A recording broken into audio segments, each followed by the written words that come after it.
The art of self-directed learning. No matter how many talents or credentials you brought to your careers in the beginning, you won't remain successful in an organization unless you have an increasing array and refinement of skills, many of which are not entirely known or understood by individuals. You have to find ways to quickly become knowledgeable about everything, from technologies that are revolutionized overnight to new paradigms for teaching. Waiting until learning is packaged for you may seem missing the boat. Becoming a self-directed learner will not necessarily be easy, for although most of you have put in many years as students, you may have only limited capabilities as learners in the truest sense of the word. The traditional approaches to learning usually focus on a teacher-centered style and a reactive posture. The result is maintenance learning, the acquisition of prescribed tasks for dealing with predictable situations. Renowned author and futurist Alvin Toffler adds that the curricula of our society are remarkably similar in terms of three hidden agendas: punctuality, obedience and rote, repetitive work. These encourage standardization rather than innovation and deference to the norms of those in authority. Clearly, these are not the kinds of realities, nor the kinds of skills that the present and future are all about. So, how do you learn how to learn differently? That is the learning dilemma for teachers. Teachers are plagued with the same limitations as any other adult. They have all spent a lifetime internalizing the rules of parents, teachers, religious institutions, and the like in a world where it is assumed that by the time they become adults, they have the answers. Critical technology. These generic obstacles are compounded by factors inherent to the teacher's position: intense time pressures, urgent, short-term demands, and the need for quickly make decisions, to be in charge and in the know-how. Furthermore, teachers typically have limited experience with failure and have a vested interest in avoiding the kind of vulnerability, embarrassment, or outright pain that often accompany the most profound types of learning. The good news is that we have begun to recognize learning as the critical technology because learning stimulates innovation. The capacity to learn represents a true and sustainable competitive advantage. The shift to innovative learning invites new ways of engaging in ongoing learning through a learner-centered, self-directed process that combines experience with reflection. You all know people, maybe even yourselves in certain instances, who repeat ineffective behavior again and again. The person with a string of failed relationships, the person with chronic bad luck, the person whose life is inordinately troubled or stressful, the person who never follows through on goals but blames a host of other things for his or her lack of success.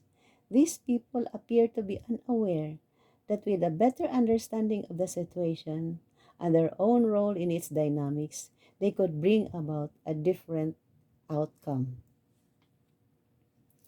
Overcoming possibility.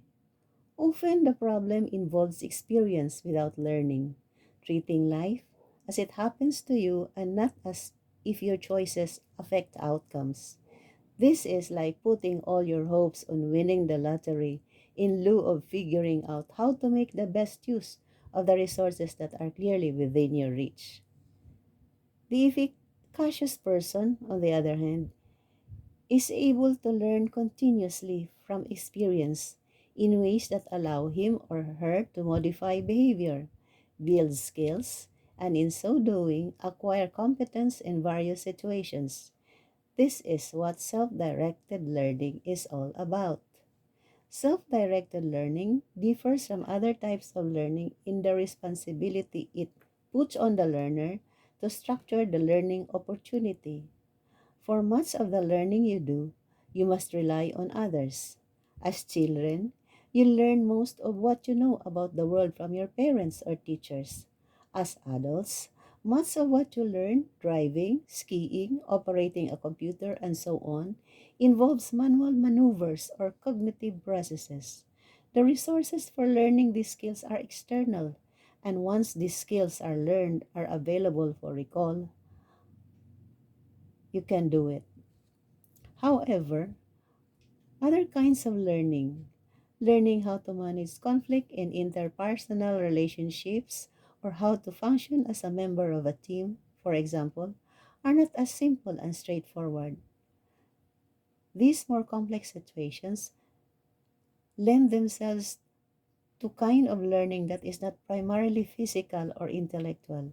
It requires a process of reflection in which you draw on internal resources of your previous experiences to gain a personal understanding of a current event. Mastery of complex situations is generally not acquired quickly or predictably, but over time, as subsequent experiences build wisdom, not simply a skill. So it makes sense to become more self-directed and reflective in response to the increasing complexity of life.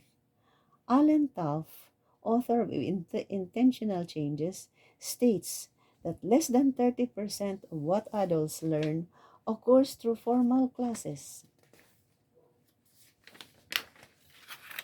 Educators, counselors, bosses, and so on. As much as 70% of what adults learn results from events they experience and is therefore within their own control.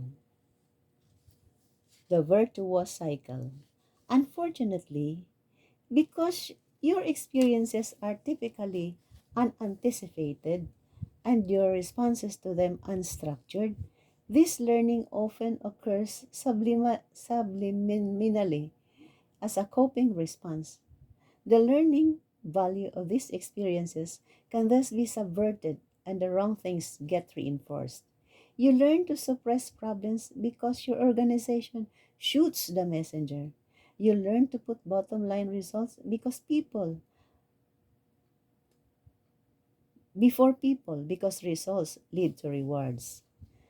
The reflective learning cycle describes a process for ensuring that you gain the right lessons from experiences as a means of sustaining personal and professional growth. Reflective learning is a conscious time out from ongoing experience in which actions and events are considered in a conscious, deliberative way so as to yield insights that can inform future actions and behavior. The cycle represented by a loop involves a process triggered by an experience, but begins with reflection and moves to self in an inward direction through discovery and planning. Equipped with new learning, the self emerges to re engage with experience in the experiment phase.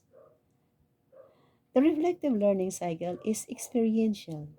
The learner participates in a way that links cognition with action in real time. It is also iterative. Each significant experience and experiment represents an opportunity for entering into the reflective cycle so that learning is continuous. Finally, it is self-directed. The learner takes responsibility for managing his or her own learning process. The future for teachers certainly brings an unprecedented challenge and opportunities for creative and satisfying work, more productive organizations, more synergistic relationships, and greater self-direction. The task, then, is to make yourself ready so you can avail of these opportunities. Please like, share, subscribe, and comment.